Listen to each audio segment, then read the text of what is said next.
Good morning, everyone, here from Bendigo, Central Victoria, Australia.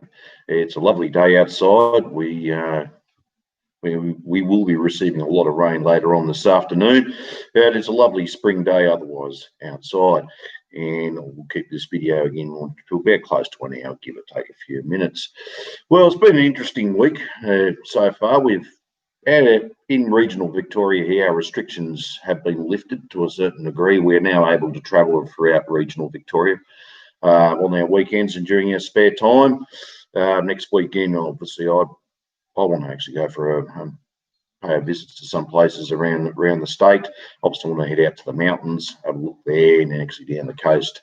I'm having a roster day off on the 28th, which is a Monday.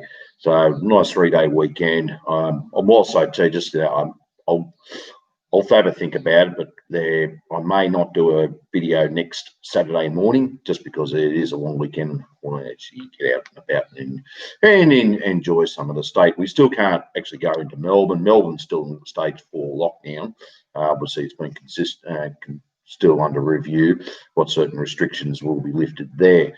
And the other thing, I can't cross the borders still into South Australia or New South Wales. I like to visit people. There's still those restrictions are there at the moment. And I'm actually, Bendigo does not fall into that border community, even though we're only just under an hour from the New South Wales Victorian border. Well, as I said, this is all unfolding now. Obviously, people are now returning to hotels and cafes, only in certain numbers. There's going to be a lot more outdoor dining being considered now. And actually, probably in the long term, what we're going to see is actually changing demographics and changing the way our cities work and regional towns, etc. A lot more people outside. Obviously, they're going to have to look at reducing traffic, more footpath space, etc. So it'll be very interesting as we're heading on. Well, for us working class people, life is still hard for the moment for a lot of people trying to get back into work. They've actually just came out recently with the latest job figures. They reckon unemployment came down. Well, what they're not taking into consideration, there was the growth in part-time unemployment, or you might call underemployment. People cannot seem to get full-time jobs at the moment. All of those now, especially in the trades area, are now looking to become self-employed. Or sole traders, otherwise known as, and now they'll have to pay for their own compensations, their own insurances, etc. That's if they get work too. So, once you become a sole trader, you could be sitting at home waiting for the next call or next quote to come along, and you're still considered employed without any income. The actual figure would be actually, I can say conservatively up in the high teens. I wouldn't be surprised it's higher. Unemployment and underemployment. Obviously, what they're not mentioning, the poverty threshold is increasing, not decreasing. We've obviously got a long road ahead, for a long, hard road ahead of us for us working class people in this country with insecure work.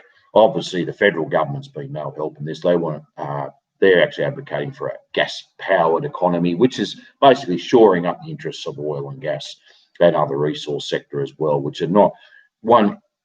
Not one thing they have an inkling of interest in producing, manufacturing, etc. But the fight is overall, I think it was a good question. And manufacturing is actually on our minds as well. A lot of people's minds, and a lot of the members I talk to throughout our union. Actually, my union, the AMW, has got an excellent policies on manufacturing. And I think what I'd like to see is we use them as a template, as a fighting program for working class agenda to move forward in Australia. And it's certainly, I think we've got so many brilliant ideas among working class people, what industries we can have back here. And what new industries we can develop as well. So I know was one aspect we all just go high tech, but we also need to have a nuts and bolts widget type commodity production as well, in the sense where to retain and sustain sustainable jobs, which actually then would lead to what also to socio economic system we want to live under. Now, the fact is, where like other countries around the world, we live in a capitalist society, and what we're seeing here amongst the capitalist classes how they can further exploit the working class through higher unemployment, underemployment, and basically to whatever rights we do have now to rid them as well. What was interesting, picked up the Financial Review. Yes, our mates at the Fin Review again. And I'm not saying go out and buy this paper. No, basically, if you want to know what actually the capitalist class is up to, yeah, we can really read through the lines. Here it is: easier work rules aids jobs boost. And I'll read it out to you. And I'll read on most of it if I can. With some time now.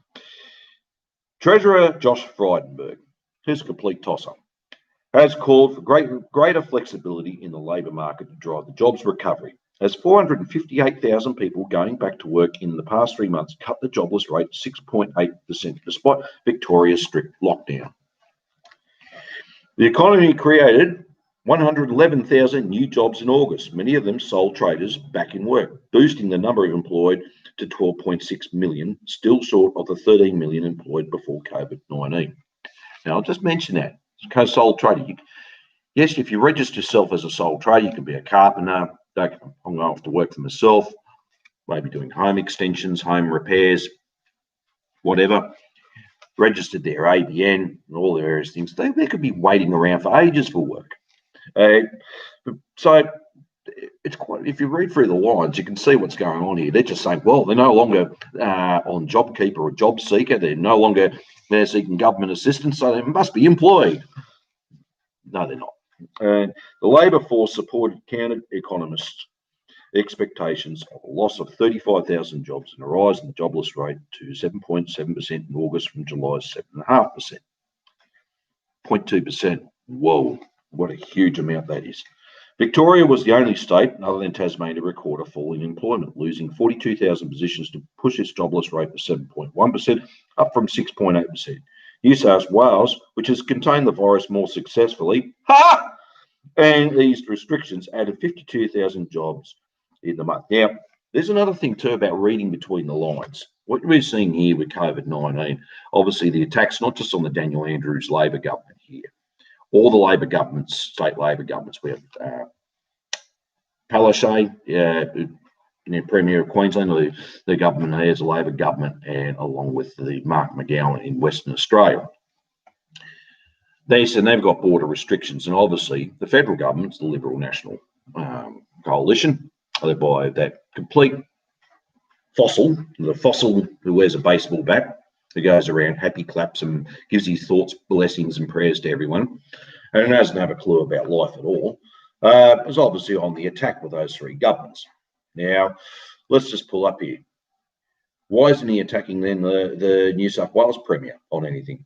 They allowed a ship during the early stages of this whole COVID-19, chock-a-block full of this virus, 3,500 passengers on this ocean liner to get to dock in Sydney Harbour. But was she attacked and criticising the federal government for it? No. And what we're seeing around Australia here, the Liberal governments in New South Wales and South Australia and Tasmania to a certain degree have got border restrictions. They're the ones who've actually put the border restrictions on us here in Victoria. But are they getting attacked by the federal government? No. It seems to be Daniel Andrews. Now, I'm not going to get into the whole thing. It was if the lockdown was a good thing or a bad thing, etc. The whole situation with COVID-19 is bad. It's a real thing. It's deadly virus. But also, too, we don't have a hospital system that can actually cater for if we have a massive outbreak of it. And we don't. So what do we do with all those people? So we've got an outbreak and we can't get this under control very quickly. So all these things we need to take into consideration. But let's also look at what's going on behind the scenes here. It's not just the political, it's the economic interests at stake here. What we're seeing is two or three factions within the ruling class. I'll actually keep it as two. Right? You've got the super wealthy and the wealthy. The super wealthy is using the situation, like we need capitalists, to use any pandemic to their advantage. How are they going to increase their profit margin? Obviously, they see a great way to monopolise even further and push the smaller players out. And that's why when we saw these rallies, etc., about not wearing masks and anti-vaxxers and etc., etc., what we're seeing here is they're being played out amongst the factions of the ruling class.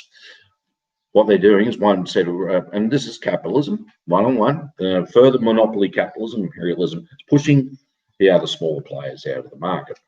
The likes of Jeff Bezos and Amazon, they're benefiting, Amazon's benefiting from this COVID-19 left, right, and centre. This is not a conspiracy by the Illuminati or a creation, or the COVID-19 was a creation of the flying spaghetti monster through the 5G network because it said so. The capitalists use a pandemic like this, especially COVID-19, which is an airborne virus, can easily be used to their advantage to monopolise a certain situation. From war, pandemic, drought, famine, you name it, any disasters, the 7 plagues just touched on, whatever. This is what we're seeing here. So Amazon's benefiting, Coles is benefiting, Woolworths is benefiting, all the major players are benefiting from this. They're making them more profit. Why? Yes, they're parasites. We can all, capitalist class being parasites. Let's look at the inner kernel, what's going on. Let's not look at the surface. You've got to look what's inside. Let's not look at the symptom. Let's look at the cause. Right? Marx himself looked what was primary. Marx wasn't interested. Sure, he took things that were secondary into consideration, but he actually saw that as the product of what was happening primary. He looked what was going on inside the factory, not outside. That's where we have to look at what's primary. And what we're seeing here, under primary here, what I've just read out to you, is also the war between the capitalist class. So it's not a war, but it's a fight, one and the other. And it's been played out amongst us as well, deliberately causing divisions, etc. And what we're seeing is, as I said, the big players in all this, they're obviously the oil bankers, the big supermarket chains, the multinational banks, etc., all benefiting from this. It's not a conspiracy. This is what capitalism does. It further monopolises. It's going further into its higher stage. So this is what we're seeing here. So if you happen to be a medium-sized business, you could be a big business to a certain degree, but you've been pushed down. Obviously, you want to be organising other people around you to push back. And what we're seeing in the political arena, which is a reflection of this, is the factions between the ruling class. Now, I'm not going to hear either one, but let's just keep that in focus. What's happening here? All right, we've got 2 capitalist parties, right? We have the Liberal National Coalition, and then we have the Labor Party. All right, Conservatives, and for American and the Northern Hemisphere comrades, we have Conservatives and Liberals, if you want to put it that way. All right. So yeah, you have the liberal bourgeoisie on the side, and you've got non-conservative and ultra-rich on the other side. So you've got this actual complete clash that's happening between them here, playing out in Australia. It's happening all around the world. If we are looking, you can go to the US, New Zealand, Canada, Europe, Britain, etc. You see this has all been played out. And obviously the big rallies about do want to be in lockdown. Look, people don't like lockdown. I certainly don't enjoy it. I don't get any gratification out of it at all, or I don't benefit anyone by being locked down. I hate it. I even can't stand wearing masks, but I have to do what I've got to do as well. During the week, I'm a little bit fortunate probably than others. I mean, yes, because of part of my work requirements, I do have to go to other towns, etc. when I'm doing site visits. But that's what I can do. I can't just go on for a joyride around and for a leisurely country drive up until now, which now, as I said, the restrictions been lifted. So this is what we're seeing. Now, going back to this about employment decreasing, let's see what's increasing. Insecure work, unsurety, poverty. Yeah, poverty. Now, poverty doesn't mean you have to be destitute, right? Poverty is then denying us our right to for cultural advances, enjoying what society has to benefit. We're just trying to struggle and make ends meet every day. So, in fact, generally what we're seeing is the expansion of the working poor. Oh, don't be surprised. It's happening now that the expansion of one person having 3 jobs just to get by is going to become a lot more common than what it is now. It is common now, but it's certainly going to be a lot more expanding there. So this is what we're seeing here. Just want to continue on. What we do know is that closed borders cost jobs.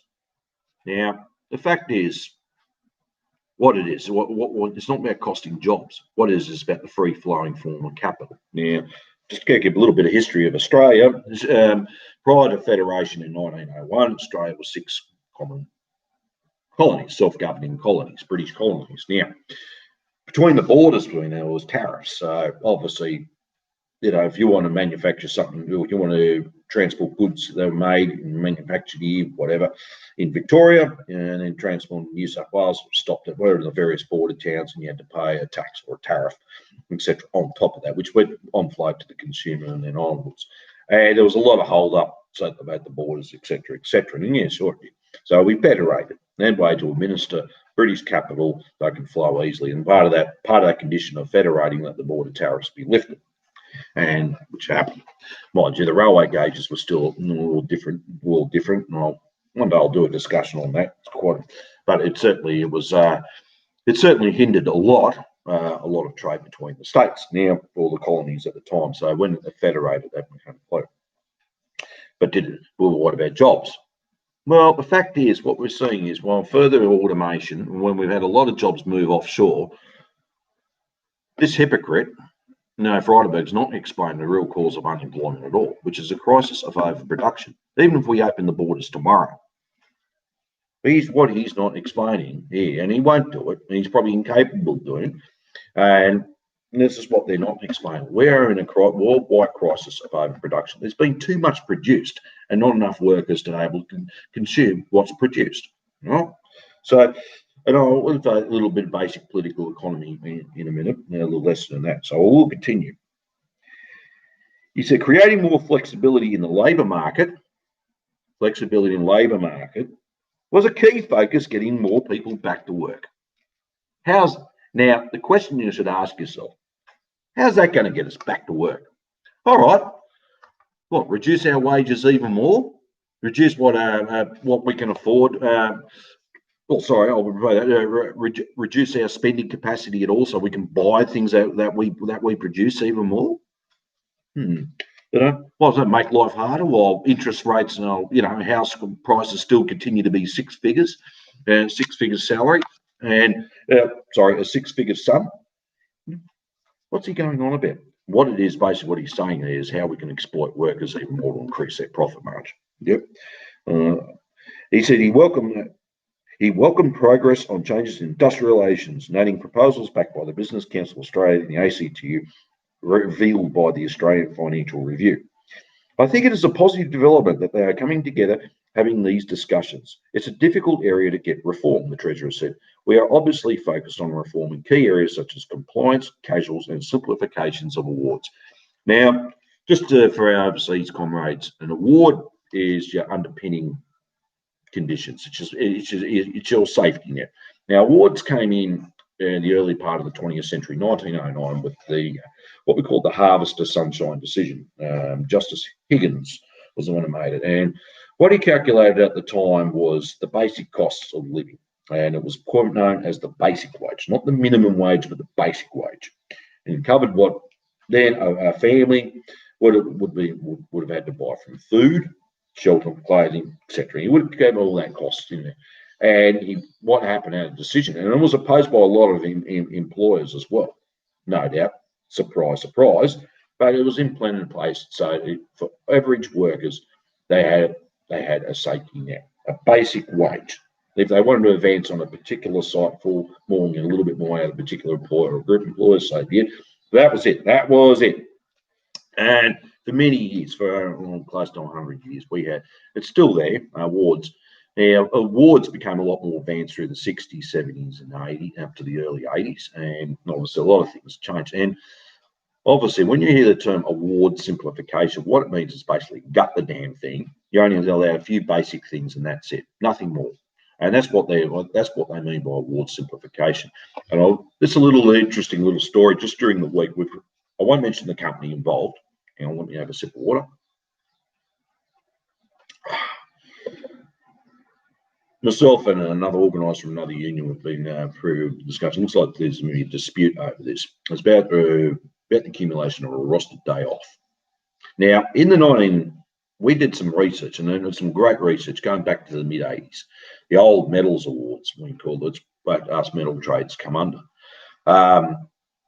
Now, roster day off, you had a 38-hour week, but you worked 40 hours a week back then. The idea is that every day, 0.4 of that, 0.4 of your work day, so you did 7.6 plus another 0.4, which makes you 8 hours. 0.4 of it went into accumulation of a roster day off once a month. Or you could have half a Friday off. You did 4 8s and 6 hours on a Friday. Then if you want to have a 2.5 day week, I'm a person who prefers an RDO, roster day off. So that was, and it was actually set out how it was stipulated. And you could accumulate it on personal leave or sick leave, it was called. I hate the term personal leave and national leave. Let's call it what it's supposed to be: sick pay. Or when you have a sick leave, you didn't get paid 7.6. Well, you actually 8 and 0.4 of it went to an RDO. So did public holidays as well. 8 hours and 0.4 of it went to an RDO. When you're on a public holiday, on annual leave as well. Yeah, it's on annual leave. You still accumulated an RDO one way, although you did get points, just said 7.6, but 0.4 of it went to an RDO. The only time it didn't ever happen was on long service leave. So back then you did your 10 years service or 15 years service, now reduced here in Victoria. I think it's all line now, 7 years pro rata around the country. What happened when you're on long service leave? No, well, obviously you're on long service leave. There's no accruing an RDO. But on other types, the only time you didn't accrue was if you took unauthorised leave or unpaid leave. All right? But any types of other paid leave except for long service leave, you accrued it. Now, to this day, employers are arguing if you're on annual leave, public holiday, or even dare say sick leave or bereavement leave, you're not entitled to an RDO. You don't accrue an RDO, which is stupid. All right? But that's what they're trying to do. So when they've done this award simplification, they've actually moved a lot of the meaning and they've just gutted it down in such a way that things can be interpreted all sorts of ways. I saw that through experience when I was in the Northwest in the Pilbara, the particulars, even the stand-down provisions of agreements are gutted in such a way that anyone can be stood down for practically anything, right, without pay. So they've obviously, this is what's happened, and this is what happens. Well, we might as well practically didn't do away with awards the way the capitalist class is going, and that's what they wish to do: a gradual weakening of the working class even more. And that's what I actually said in a previous live. It's further back, I think it was about live 1 or live 2. I explained about the gradual weakening of the working class here in this country. It wasn't just one big hit overnight; it happened. So this is what we're seeing here. They're trying to further erode what we're entitled to even more. And in fact, basically, force us all out to be just self-employed. That's basically that's the idea of one section of the ruling class, especially with the Liberal national parties or Liberal National Coalition, align themselves, represent, or that big section of it.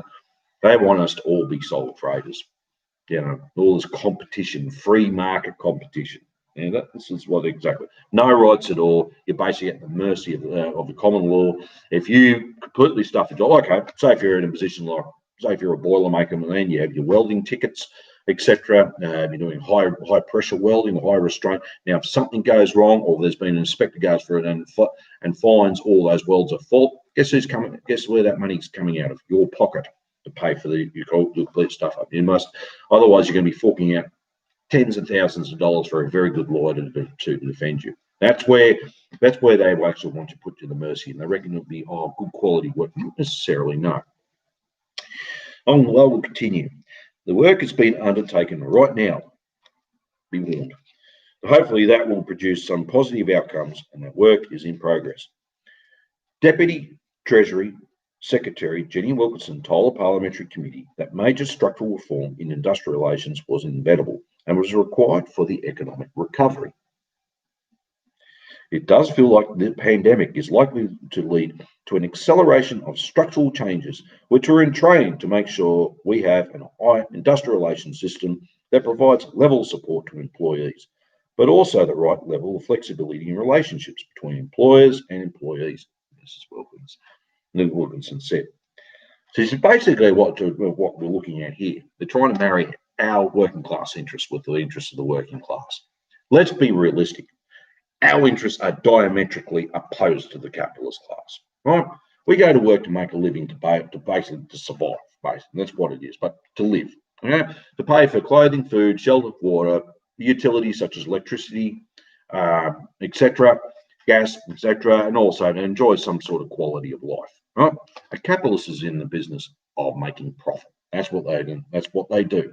All right, we're in a capitalist system, but the two are diametrically opposed. Why? Because the capitalist, to make profit, needs to exploit the workers by further reducing their wages and conditions to increase it. Now, I'll give you that little bit of political economy. All right, this is how profit's made again. A plus B equals C. Now, 100 plus 100 equals 200. Just to make this simple. Now, where it says 100, all right, for A is 100. That A represents all the raw materials, the machinery, the equipment, the factory itself, computers, etc., to make the product. Right? B, which is is labour, is the workers themselves that are part of that process. Then it equals C. C means the final product or commodity, which is 200. Now, the capitalist comes along, and let's just say, I'll just make it as easier for you to understand. So the capitalist comes along, that's what he's going to sell this at, 200. Once he sold that, 100 goes to pay for all the costs, such as the machines, cost of the machinery, the raw materials, etc., computers, whatever, electricity, power, all the bills that runs a plant. That was at 100. Then 100, now, 100 doesn't go to labour. What it happens, this is where he makes his profit. So what he'll do, he'll give 50 to the worker and 50 for himself, 50-50. So in fact, B represents labour, gets 50, and he'll keep 50 for himself, or that's what he'll accumulate as profit. Right? That's where it is. And be warned. Let's be realistic. If he can't do that, just keep it 50-50 year in, year out. He's got to increase that profit margin even more. He may do for a couple of years to keep it steady, may take a little bit. But what you'll see, for example, next year, yes, he made 50 in the last financial year, but this financial year, he's got to increase that because he's got shareholders, he's got bankers, etc. They're all their vested interest, but I'm just using one capitalist. So next time around, say for example, 75. So he's got to take 75 for himself and give 25 back to B. And that's why it's reducing, this is where he's increasing his profit margin. What's happening with B though? What's happening with the workers? They're losing their ability to buy what's produced. So in fact, this is still continuing, the production, but more of this is being produced, but they're able now to produce less of what's being produced. So we're in, and further on, so the following year, let's increase it to 85. So labour gets to 15, and Inwarren gets 85. So in fact, he's increased his profit margin to 85, and the workers have been reduced down to 15. What's going to happen with this? It's still there, but what they're doing, or what's been happening now, they've lost a lot of ability to produce, to consume, to be able to purchase what's produced and enjoy cultural pursuits, etc. So in fact, more and more so, this has been produced. We've got more goods and flooding the world markets than what's but people are unable to consume. So this is what we're up against every day under a capitalist society. This is nothing new. Marx went right into the kernel, and I would highly recommend. It took some study. There is a YouTube channel by Matt Cedillo, and big shout out to him as well. It's on a YouTube channel, and he's studying Marxist Capital. And it's actually called The Poet and the Professor. And two Chicanos, excellent comrades. They're studying Marxist Capital, and I would highly recommend reading Marxist Capital. It's an intense read. I wouldn't suggest just reading it by yourself. I would suggest do it in a group study or a Zoom in, maybe go through it together. And there's obviously various YouTube channels that will actually go through that as well. But that breaks right down. Also, wages, prices, profit, and wages, labour, and profit as well from Marx as well. Went through a lot of that, and that breaks it down. But this is what we're seeing here now. It's how to increase profit more and reduce workers for more. How to reduce costs. And the first thing it is, our wages and conditions are the first on the line. Because this is what happens. Now, the capitalist, you might say, has been evil and a bad person. Look, it doesn't matter if the capitalist is bad or good, right? Okay, it's nice to have some sort of good formal relations and some sort of respect and all being polite and respectful, but it certainly goes a long way at times. But that's besides the point. A capitalist has to make profit one way or the other. Otherwise, they're out of business. They have to keep increasing that profit. This is a capitalist system. This is what it does. But look, I could keep reading through this a lot more if you like. But I think what we needed to start discussing now is what way forward out of this? What is the way forward? What we need to do is grab control of our own affairs again as working class people. Now, I just mentioned before, my union, the union I'm in, the AMW, has got some excellent policies on manufacturing, and we can use that as a basis for a good working class agenda for Australia, the way forward for us. And what we ought to be and throwing some demands in there as well. We need a government of action that fights for working families. Not the circus where we've got now. We need a government of action that fights for working families. And that means we're going to have to start doing things ourselves again and start empowering. We're not going to wait for the next government to come along and save us. We need to start putting things in action. Now COVID-19 certainly has restricted a lot of what we can do outside. When things do move forward, things do change, and we're learning new ways to organise as well. Unions have to be part of this as well. And look, once again, I will say this, if you're a socialist, communist, Marxist, whatever, go and be a member of the union, please, especially the one that's got the coverage. I don't care if you're part-time, casual, whatever, you do need to join. And I don't care if the unions, at this moment, even if it's a conservative union. So what? That's where concentration of workers be, but also just generally the workers in general. We do need to make sure that unions are part of that fighting forward as well. And we do need to be vitally important. It is vitally important to be a member, paid up all the time. If you're out of work for the period of time when you're obviously let your respective union know. Don't just assume that we automatically know. I've got these pop-ups popping here. Where are they coming from? So we do need to actually have that as a part of as a fighting program forward. Now, regarding with elections, but at the moment through the Victorian Trades Hall and we union here in Victoria, we are currently 20 good trade unionists running for local government elections, and we have to start again, really. And local government's got to be part of our fighting program forward because they're at the front line of the community.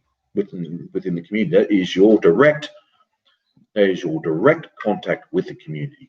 And it's got only good, and we can put our agenda there. And I think local government does play a role in building up, especially in regional areas as well.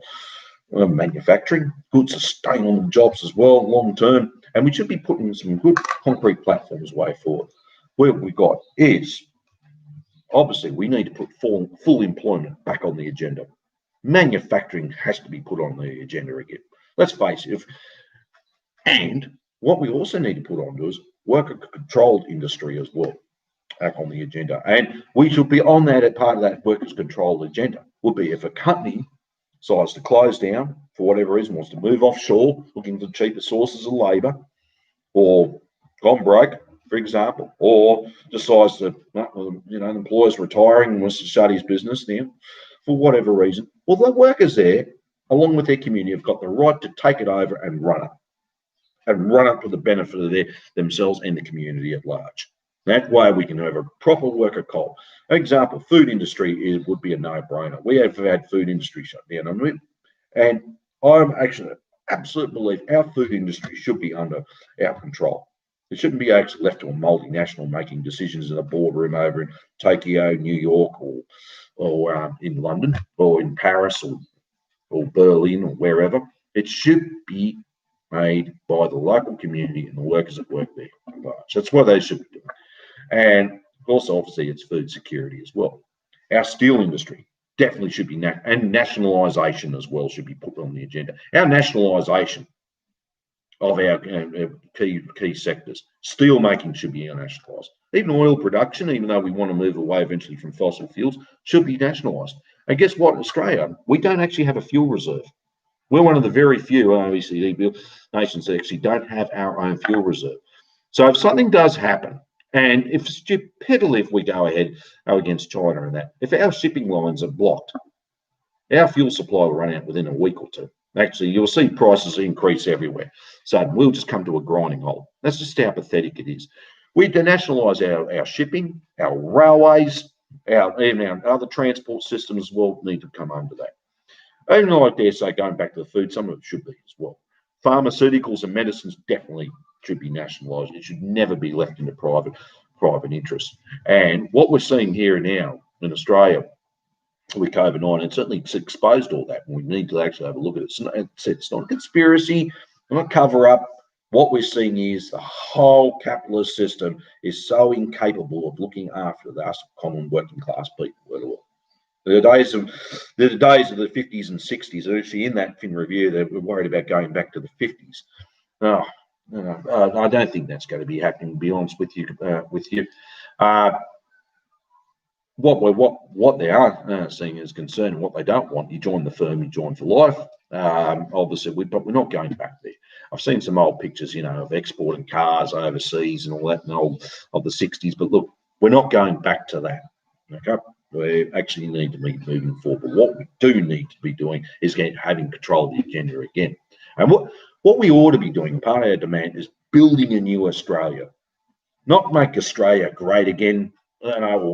Copy Trump, make it great. No, let's talk about building a new Australia, the one we really wanted, the easygoing nation. You have a job for life.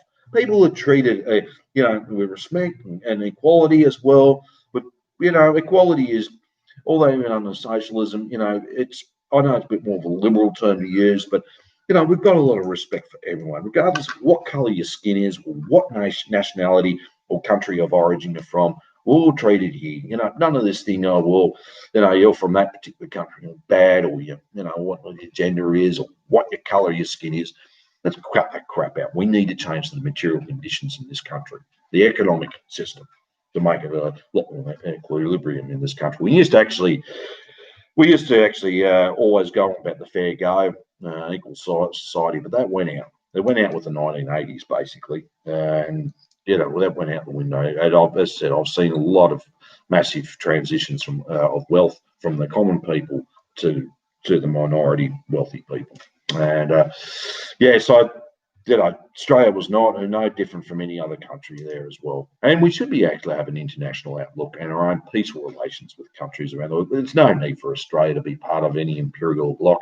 We do need to look at our own area and just say, look, we want peaceful relations. There's no need for Australia to be involved in any conflict, not unless we're genuinely under a threat, under attack. But at the same time, I think we've got to look at the bigger picture ourselves and move forward. We don't need to be involved in someone else's foreign policy.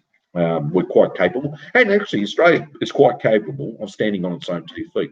We've got a population of 25 million. All right, I'm not going to get into about population growth and whatever at the moment. It's not discussion, but we can still do things. We can be actually quite self-reliant on a lot of things. Where we've got the brains. We're born with a brain, and I'm sure if we use it and put our brain power collectively together, I'm sure we're actually quite capable of extraordinary things. And when workers are united, it's just working class people are united. We're actually quite capable of extraordinary things, and history has shown that. We've been able to achieve amazing things once we are throughout the history, especially in the last 200 years. And but the bourgeoisie, our capitalists, hate that. They hate everything that will threaten their class rule. And hence why all this, what I was actually discussing out of the Fin review. What reason why they do this to attack working class people, also our organisations, and try and disempower us everywhere they can think of, not just in unions and at work, even outside of work. What they're trying to do is disempower us because they know if we're united, and they will waken up to what the capitalism really is and have a socialist thinking, and then they know their class rule is threatened, and they're doing everything. They know they're actually on the nose themselves. Let's face it, they're not stupid, they're not brainless. They actually know full well that imperialism, capitalism, whatever you want to call it, monopoly capitalism is so far on the nose around the world amongst the world working class, the poor people, the working, whatever you want to call us. It is so far on the nose. Their rule is they are doing everything possible to stay in existence. They know they're going out of being. Now, as I said, capitalism has only been with us in rule for the last few hundred years. Right? So it came out of the feudal system. We had the English Civil War, chopping the king's head off. I don't care about that. I've got no time for royalty whatsoever. So it was probably a good thing. Yeah, so I know people are sort of all violence, but that's just royalty. Can't stand them. Anyway, let's get back to it. What I was saying is that it came into being, and through the 1700s went through massive expansion, and eventually it became to a higher stage in the later 1800s into what Lenin called imperialism, the higher stage of capitalism, and not Billy capitalism. Imperialism is not a thing by itself. It's not a creation of anyone's mind. It's not something out of the Star Wars movie. What it basically is, it's a social economic system where imperialism is monopoly capitalism. It's owned by very few people, and which requires the rest of the world to remain poor, and so they can extract further and further wealth. They cannot grow anymore, but for them to retain their power, to retain their wealth, they may have to keep everyone suppressed and in literal destitution and poverty. And that's what we're seeing happening around the world. So, and they don't look at just being about a nation against a nation, an empire against a nation. It's now dominated by very few, and requires it crosses all borders. So that's what we're seeing around the world. In Australia, as I said, it's no different from anyone else. And so what we obviously do, let's get back. Let's discuss about having our own agenda, and a genuine one as well. And one that's concrete, and one we can build up a good, safe, and secure country. Look, what we want is stability.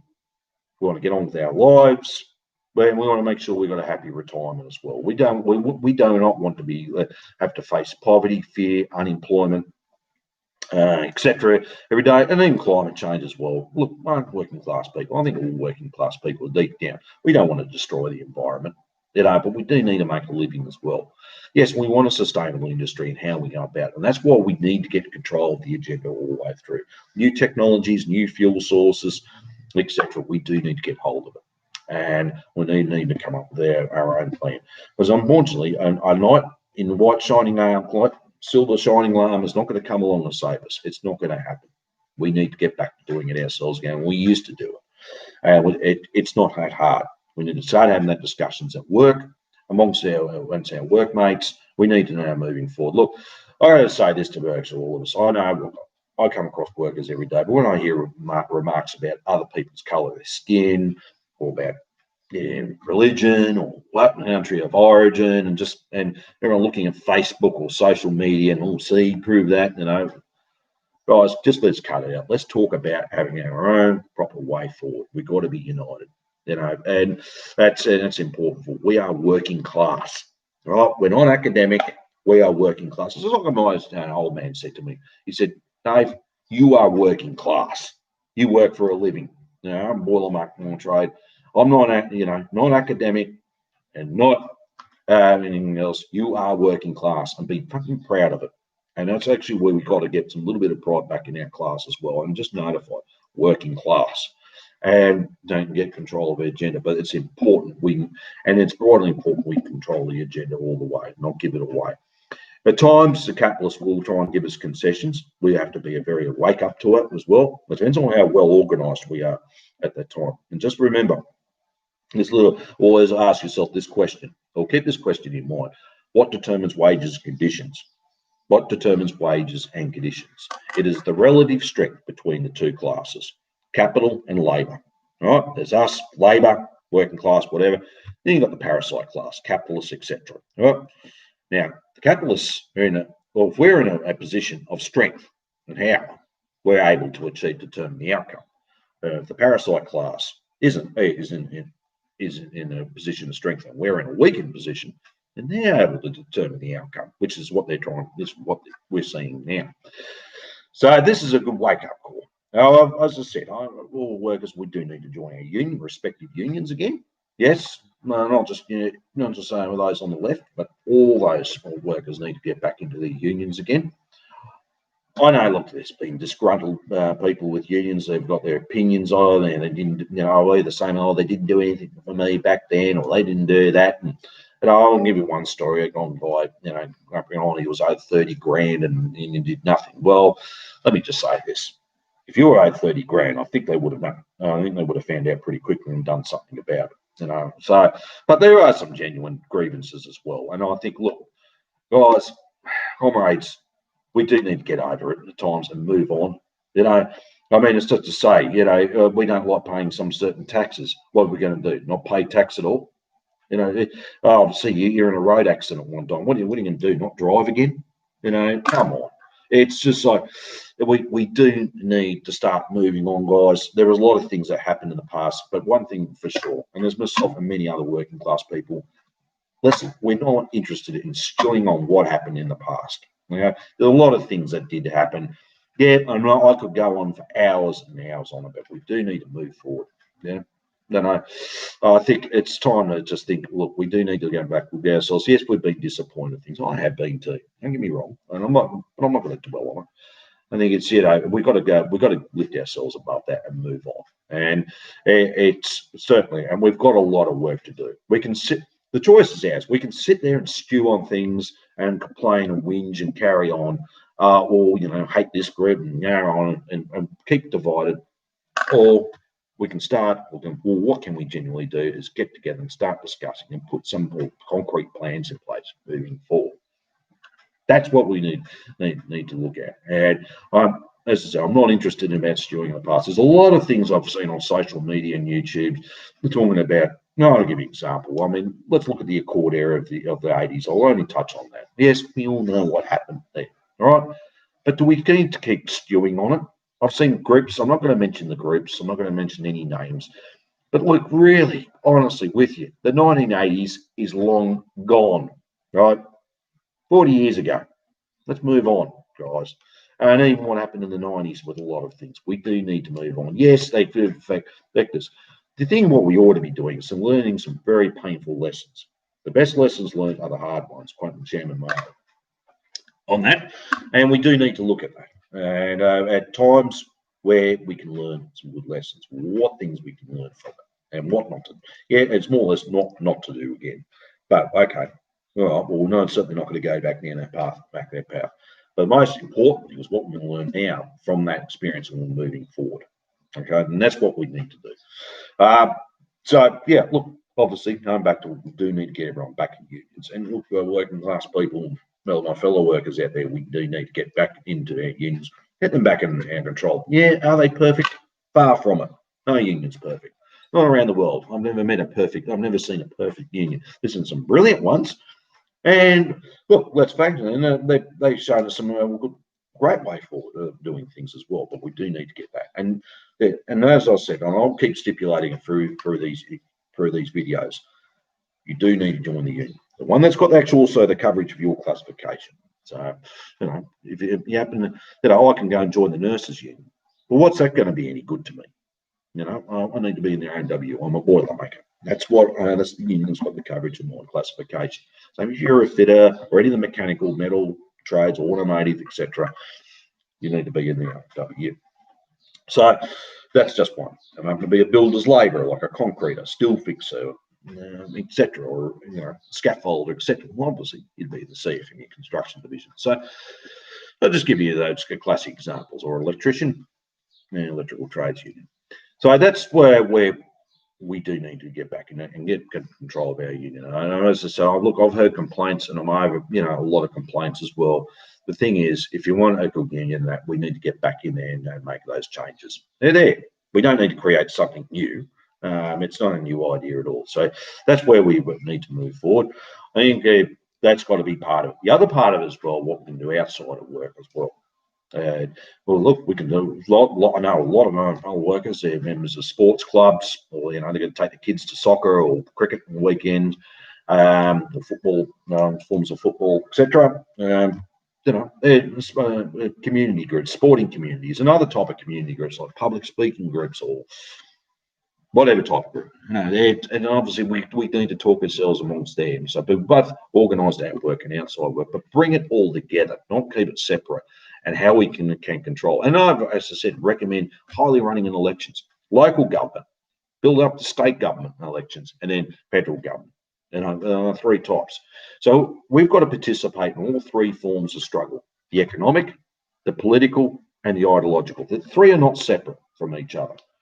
They are all entwined. So we need to be involved in all three those levels of those struggle. And so be it in the economic and the political and the ideological. And this is what we're seeing in Victoria, and hopefully this will branch out now through Australia as well, and hopefully other people in trade unionists as well, and other respected workers.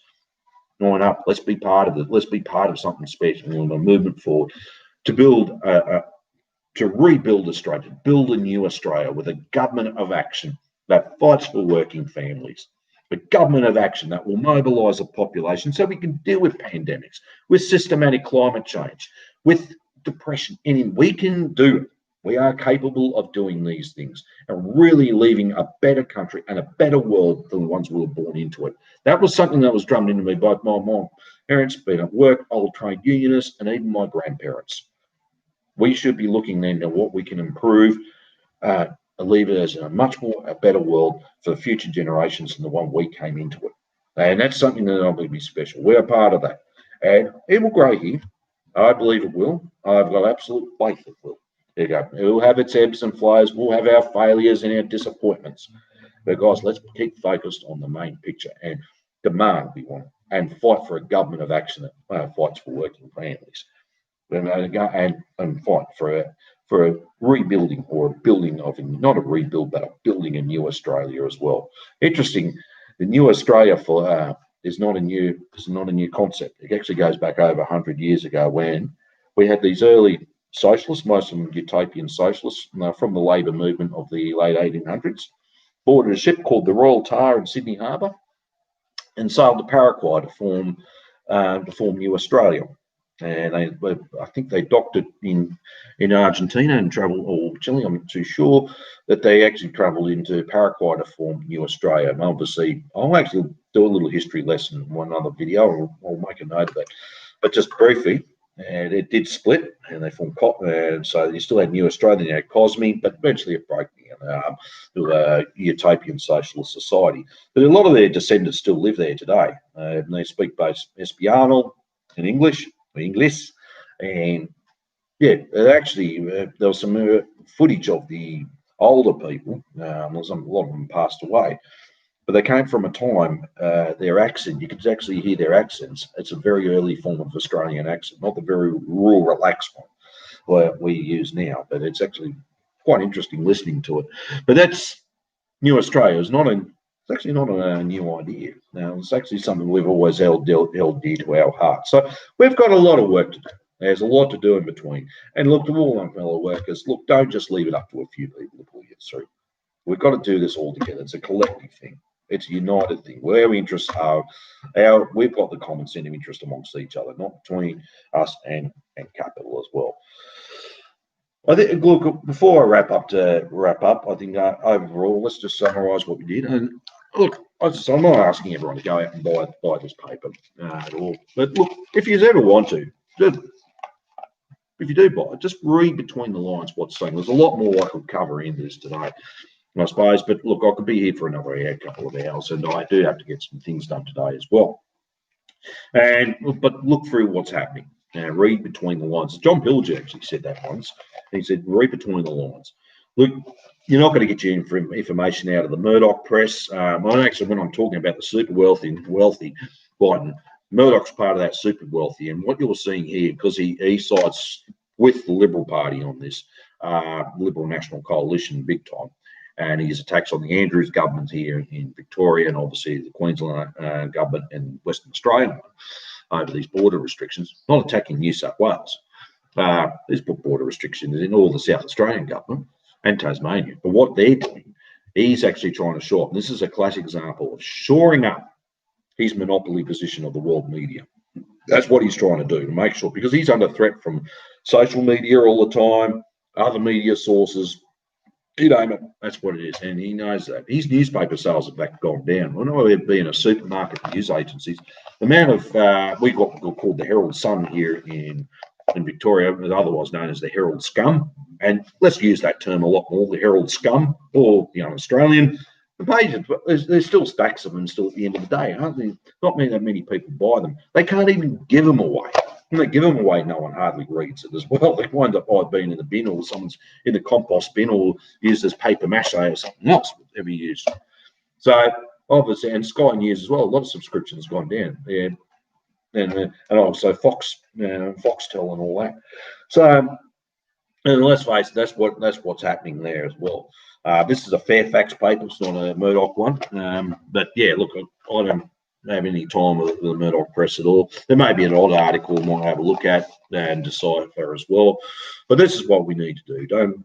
When you're looking at this, it's still a capitalist media. You need to decipher through the lines yourself. Have a read through it. It's if you're doing so, and just to understand what is going on here. This is a mouthpiece of the capitalist class, or the various factions of the ruling class, and this is what we're seeing playing out here in media like this. The other thing is as well, where we're actually looking at media sources, actually do have a look. I do watch RT, Press TV, and CGTN, which is China one, and Global Times as well. It's interesting to know what's the Chinese perspective on things. And look, I will say this whole thing about China bashing, it's just come out in the news the last couple of weeks, right? Xi Jinping himself warned Trump about this COVID-19 thing and gave him the information and everything else. Even his health, even the Trump's health director or chief health officer, even said that knew this. And they wanted to call it the Wuhan flu or the Chinese flu, which is crap. It wasn't. All right. I warned about this, and Trump did nothing. All right. And what you actually see now is complete incompetence of the whole capitalist system about looking after the system. They had every opportunity. So this is what's playing out here as well. And they're still under investigation, the sources of this virus as well. Look, I'm not a medical expert, but one thing is for sure, it is airborne. That's why answer there to minimise any risks to it, not wipe it out, but minimise this while we're wearing masks. And so as minimising the risk as much as possible. Hence why lockdowns, etc., to keep it minimised, because it gets airborne and most of the population get it. We could be in a real big problem there as well. So that's something just to keep in the back of your minds. But actually, one thing COVID-19 has done is expose the whole capitalist system, and it shows how it's incapable of looking after us all. It's incapable of producing anything and providing for even our basic care, clothing, food, shelter, water, etc. So this is something we've always got to keep in the back of our mind. Let's not just use the blame game. And look, I know there's amongst a lot of workers there's a lot of anti-Chinese sentiment out there. Look, friends, look, fellow workers, it's not China that's our problem. All right, let's not play into the hands of Wall Street, New York Stock Exchange, or London, or any other type of imperial foreign policy on that. It's not in our interest to go and attack him as well. Fine. Keep your mute about what you think of the Chinese government. I'd tend to differ with you, on that. But look, let's not use it all right. We need to then get back looking what are we doing here? How are we going to build a new Australia with a government of action that fights for working families? That's right. That's all I've got to end for tonight. Tonight in the US, but in Australia this morning. I do have to do a few things today before we get a lot of heavy rain this afternoon. I wish you all the best. Let me have a think about doing another video for next Saturday because I'm just using that. I do want to get out and about a bit and enjoy the countryside as well, like everyone else. I'm only human. But if I do, it might be a short one, or I may consider doing one during the week to shore up. And once again, if anyone's interested in doing an interview or wishing to do an online study, feel free to actually say something in the comments, or even just send me a Facebook message, and I'll certainly get in touch with you. All right, once again, thank you very much, fellow workers. And I'll end it off with dare to struggle, dare to win. If you don't fight, you lose. Thank you.